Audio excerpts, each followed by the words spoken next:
Lamentações 3, 18 em diante. Diz assim: Então disse eu, já pereceu a minha glória, como também a minha esperança no Senhor. Lembra-te da minha aflição e do meu pranto, do absinto e do veneno. Minha alma continuamente os recorda e se abate dentro de mim. Quero trazer à memória o que me pode dar esperança. As misericórdias do Senhor são a causa de não sermos consumidos, porque as suas misericórdias não têm fim, renovam-se cada manhã. Grande é a tua fidelidade. A minha porção é o Senhor, diz a minha alma, portanto esperarei nele.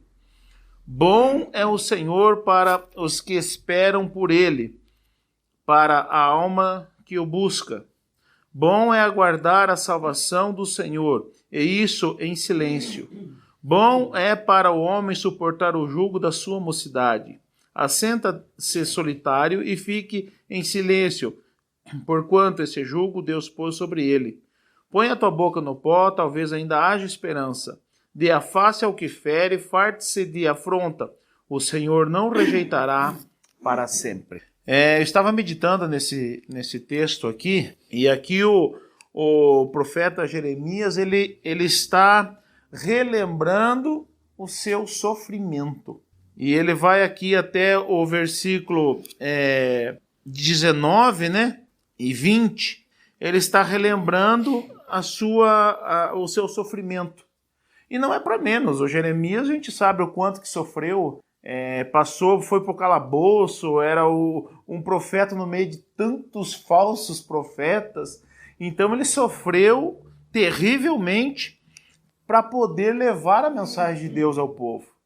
O que ele queria era só abençoar o povo, levar o que era correto, para que o povo não sofresse os danos dos seus pecados. E por isso ele sofreu terrivelmente. Por querer o bem do seu povo. E aqui, nesse momento, aqui, ele está relembrando as coisas que lhe fizeram sofrer. O que eu vi nesse texto aqui interessante, que o profeta mostra aqui, nesse contexto aqui, que o que acalma a alma ou a angustia é a maneira com que olhamos as circunstâncias da vida. Ele até o 19, ele está trazendo as lembranças ruins que ele teve, os sofrimentos que ele teve, o sofrimento do povo, as coisas ruins que lhe aconteceram, e ele estava angustiado. Mas a partir do versículo 20, ele muda completamente o seu posicionamento. Então, eu extraí aqui algumas coisas para a gente pensar hoje. Relembrar o sofrimento é se dar motivos para lamentar. Relembrar o que foi, que se foi a sua glória, para o profeta foi perder a sua esperança.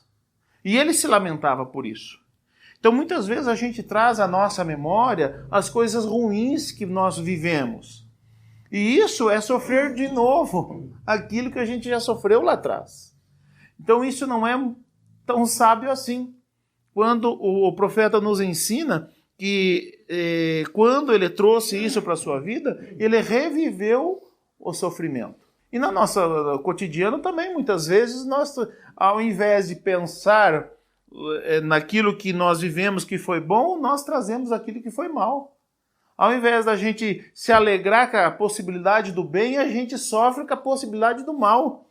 Da possibilidade de dar errado, da possibilidade de não conseguir, a gente já sofre antes mesmo das coisas acontecerem. Ou sofre de novo por aquilo que aconteceu.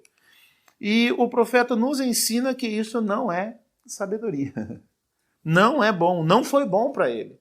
E ele relata as coisas que não foram boas aqui para ele. Também o profeta, a partir de então, ele faz uma autoanálise e ele descobriu o problema. E a partir do momento que ele descobriu o problema, ele mudou a sua posição. Ele diz assim, a minha alma continuamente se recorda e se abate dentro de mim. Mas daí ele diz, quero trazer à memória o que me pode dar esperança. Ele faz uma autoanálise, eu estou sofrendo com isso. Isso está me abatendo continuamente. Eu já sofri e estou sofrendo e continuarei sofrendo se esses pensamentos eu não mudar ele dentro de mim. Então ele toma uma posição. Não, eu quero trazer à memória o que me pode dar esperança. O sofrimento eu já vivi. E se eu não mudar o meu posicionamento, eu vou continuar sofrendo. Então ele mostra para nós que uma autoanálise é necessário. E quantas vezes nós sofremos por circunstâncias que nos abate e abate a nossa alma e a gente não para fazer uma autoanálise. Mas por que eu estou sofrendo? Mas por que eu estou fazendo isso? Mas por que isso está acontecendo? A gente não faz autoanálise. Só que é importante a gente fazer uma autoanálise sincera. Porque às vezes a gente faz uma autoanálise, mas não sincera. O profeta, ele diz assim, ó, a minha alma continuamente se recorda e se abate dentro de mim. Ele admitiu, ó, sou eu que estou trazendo esse sofrimento para a minha vida. Sou eu que estou lembrando e estou me abatendo por causa disso. Então, fazer autoanálise é necessário na nossa vida, em todos os aspectos. E aí ele diz, não, peraí, eu vou mudar o meu posicionamento. Eu quero trazer à memória o que me pode dar esperança. Então, relembrar o que nos fez sofrer esvai a nossa alegria. Mas lembrar do que dá esperança renova o nosso ânimo. E muitas vezes a gente deixa de fazer essa autoanálise e continua cabisbaixo, sofrendo por aquilo que já sofreu ou sofrendo antecipadamente por aquilo que nem aconteceu ainda. Eu aprendo com o profeta que a autoanálise é necessária. Aí, do 21 ao 31, a gente vê a diferença de posicionamento. Parece uma outra pessoa falando a partir do versículo 21. Então o profeta se alegra, ainda que as circunstâncias continuaram as mesmas. A gente não vê mudando as circunstâncias. A gente vê o profeta mudando o posicionamento. Então, ainda que as circunstâncias ela não mude, se nós mudarmos o nosso posicionamento, elas não nos afetarão. Quero trazer à memória foi a mudança de posicionamento do profeta. O que maltratava a alma do profeta não era o sofrimento em si, mas a forma com que ele lidava com o sofrimento. O profeta mostrou que mesmo diante de grandes sofrimentos pode haver alegria. É só mudar a nossa posição e alimentar a nossa memória com o que nos traz esperança. E nisso nós temos errado. A gente, primeiro, não faz uma autocrítica, não faz uma autoanálise, não faz... Peraí, deixa eu parar e pensar um pouquinho, mas peraí, por que eu estou sofrendo? Por que isso está me abatendo? Porque a gente não para pensar. E se a gente fizer como profeta, parar, refletir, não, peraí, eu estou trazendo à minha memória só o sofrimento do passado, nós vamos continuar no sofrimento. E se nós trouxermos à nossa mente o que pode nos dar esperança, as coisas mudam. O nosso humor muda, a nossa alegria muda, o nosso dia de trabalho muda, a nossa convivência familiar muda, a nossa convivência social muda. Então, muitas vezes, quando a gente está doente, se a gente não mudar o nosso posicionamento, nós não vamos nos alegrar pela vida. Eu lembro de uma frase do Mário Covas, quando ele estava numa cadeira de rodas, sofrendo com câncer, e o repórter perguntou para ele se ele tinha motivos para reclamar. E ele respondeu assim, como eu posso reclamar se Deus me deu a vida? Então, ele fez o que o profeta estava fazendo aqui. Mesmo diante da circunstância, ele teve motivo de se alegrar. Para que ficar sofrendo? Para que ficar numa autocomiseração?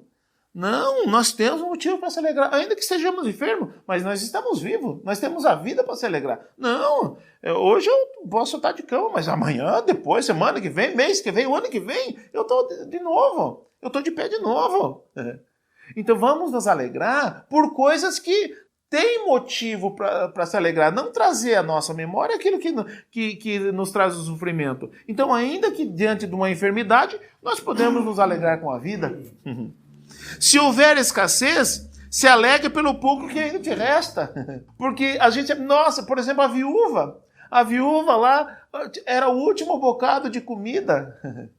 E chegou o profeta e falou, não, isso vamos comer, vamos morrer. Falou, não, faz, mas dá primeiro para mim. E comeu e não acabou. Continuou comendo até que se passou aquele período de escassez. Então, mesmo com a escassez, vamos alegrar porque ainda resta um bocado de comida. E aquilo foi o que sustentou ela, a família, o filho e o profeta durante um período de tempo. Então nós precisamos nos alegrar mesmo diante das circunstâncias difíceis. Se hoje houver dor, se alegre pela esperança do amanhã. E as pessoas não estão fazendo mais isso. Nós estamos num momento em que tudo é assim, ó. E as pessoas não querem mais sofrer. A vida, ou a dor, o sofrimento faz parte da vida e nós precisamos saber disso. Se nós não soubermos que o sofrimento faz parte da vida, quando o sofrimento chegar, nós desanimamos, nós emperramos, empacamos e não vamos para frente. Então nós precisamos fazer como o profeta. Vamos trazer à memória o que nos pode dar esperança. O mundo vive numa desesperança. Nós não temos motivo para isso. Ainda que tudo der errado, nós temos um céu onde nós iremos viver eternamente. Ainda que tudo esteja difícil, nós temos um Deus que pode nos ajudar. Ainda que nós não tenhamos a condição hoje, Deus pode entrar com a provisão amanhã. Então vamos trazer à memória o que nos pode dar esperança. É isso que eu queria compartilhar com vocês hoje.